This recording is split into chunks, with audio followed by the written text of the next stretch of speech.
Good evening, I'm Glenn Johnson of KWSU Television News, and tonight a special report on the Palouse fallout. 3 days after the eruption of Mount St. Helens in southwest Washington state, imponderables dust the air like volcanic ash.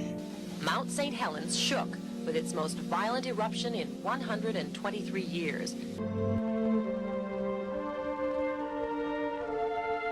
Mount St. Helens, a 9,677-foot sleeping volcano nestled in the wild abundance of the Gifford-Pinchot National Forest in southwest Washington.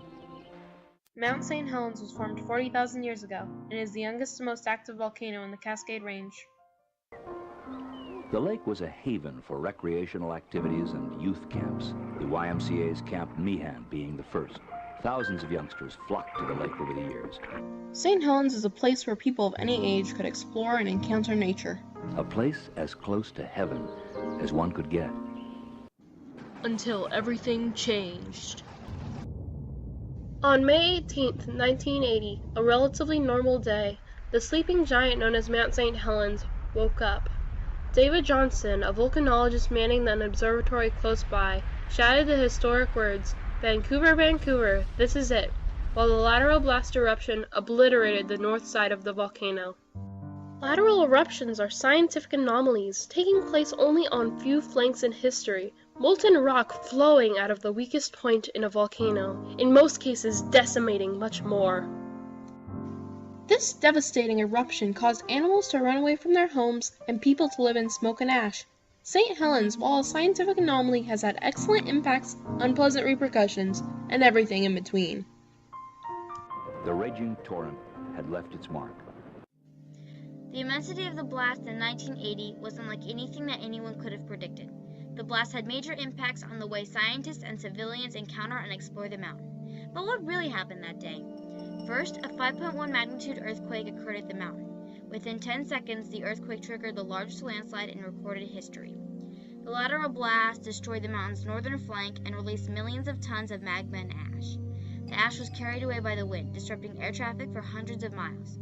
Large areas of forest were either knocked down by the force of the blast or severely burned by the toxic gas released from the volcano. The heat from the eruption melted entire glaciers on the mountain, forming lahars.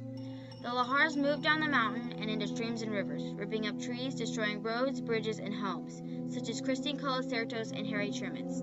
The impact was unimaginable.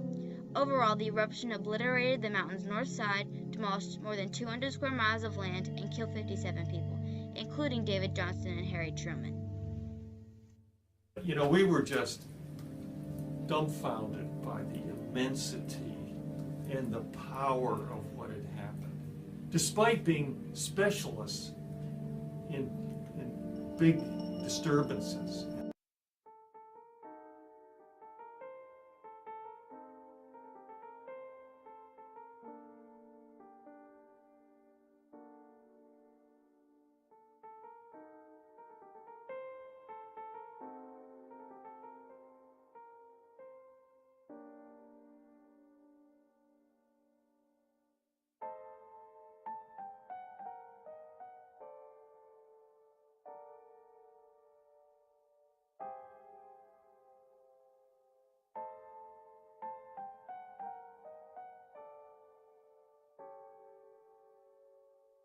Who I am now, I am a product of the eruption.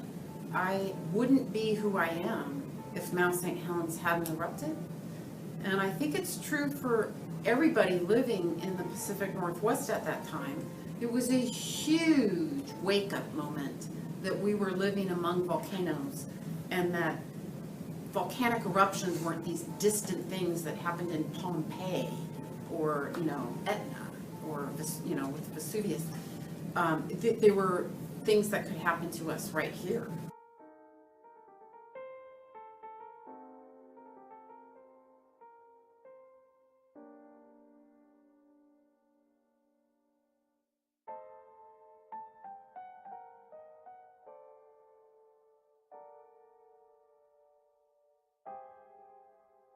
Throwing out these amazing things onto the land, inviting us to go and try to interpret them through the skill sets of learning and communicating that the people in the humanities and arts have, as well as in the various sciences. The eruption of Mount St. Helens didn't only affect the land, it was a blast that shook the world. The eruption had a variety of profound effects on society, says geologist Fred Swanson. The U.S. Geological Survey assessment budget for volcano hazards assessment and disaster assistance went up tenfold.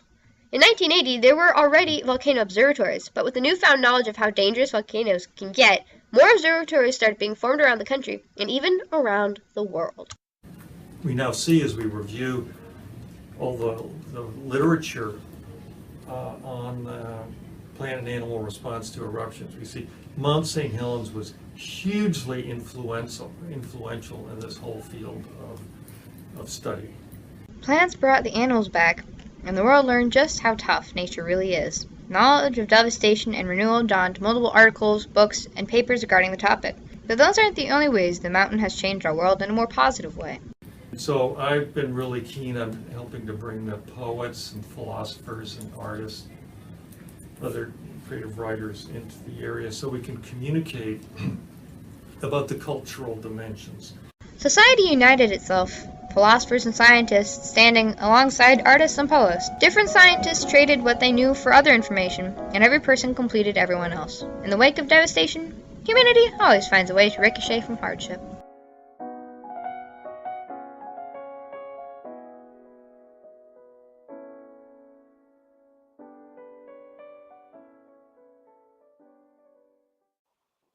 Mount St. Helens, a beauty of the Cascade Mountain Range within the Grand Ring of Fire.